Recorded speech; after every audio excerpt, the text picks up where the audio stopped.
Penuntun Saat Teduh Sinode Gereja Kristen Jakarta, Sabtu 15 Oktober 2022. Judul renungan, Memulihkan Hidup. Nats Alkitab terambil di dalam kitab Mazmur pasal 51 ayat 12 dan 15. Jadikanlah hatiku tahir, ya Allah, dan perbaharuilah batinku dengan roh yang teguh.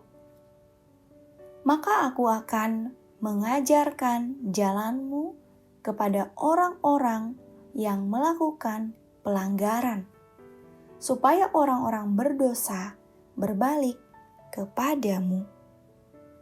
Sepasang petani sedang menyemai bibit padi di sawah. Tanpa sengaja, wajah sang istri terciprat air sawah.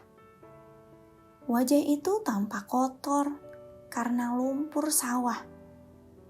Sang suami berusaha membersihkan wajah istrinya dengan tangannya yang masih penuh lumpur. Namun, wajah sang istri bukannya menjadi bersih, malah semakin kotor.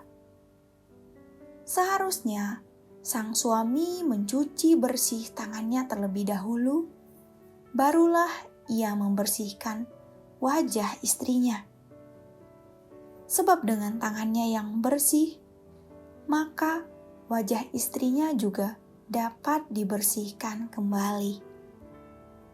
Raja Daud memohon kepada Allah untuk membersihkan hatinya dari dosa perzinahan yang telah dilakukan terhadap Batseba, dan memperbarui batinnya supaya ia bisa mengajarkan perintah Allah kepada orang lain, supaya mereka juga bertobat dan dipulihkan. Mazmur pasal 51 ayat 15. BMK menerjemahkan dengan, maka aku akan mengajarkan perintah-Mu kepada orang berdosa, supaya mereka kembali kepadamu. Hal ini juga terjadi dalam hidup Rasul Paulus. Sebelum ia mengalami perjumpaan dengan Kristus, ia seorang penganiaya jemaat Tuhan yang kejam. Stefanus, martir pertama, mati di hadapannya dengan persetujuannya. Namun, setelah ia mengalami perjumpaan dengan Yesus, ia mengalami perubahan yang sangat drastis. Karena Kristus memberikan hati dan roh yang baru dalam hidupnya. Kristus memperbaharui dan memulihkan kehidupan batinnya. Selanjutnya, Rasul Paulus hidup melayani Tuhan, menjadi berkat bagi banyak orang, mengubahkan hidup banyak orang yang belum mengenal Yesus. Bahkan melalui surat-surat yang ditulisnya dengan ilham Roh Kudus, menjadi berkat dan mengubahkan hidup banyak orang, termasuk kita. Kehidupan Rasul Paulus dipulihkan untuk memulihkan. Demikian halnya dengan kita.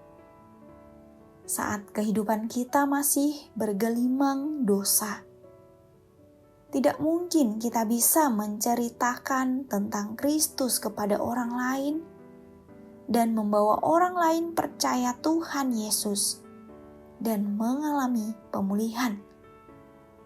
Kita mengalami pembaruan hidup dengan menerima Tuhan Yesus sebagai juru selamat pribadi kita.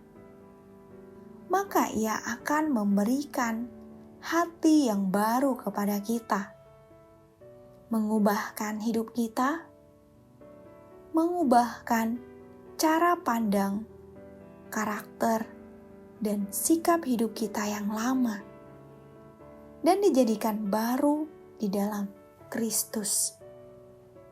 Dengan demikian, kita akan dapat menceritakan Kristus kepada orang lain yang masih hidup dalam kegelapan, dan mereka juga mengalami pemulihan dalam Tuhan.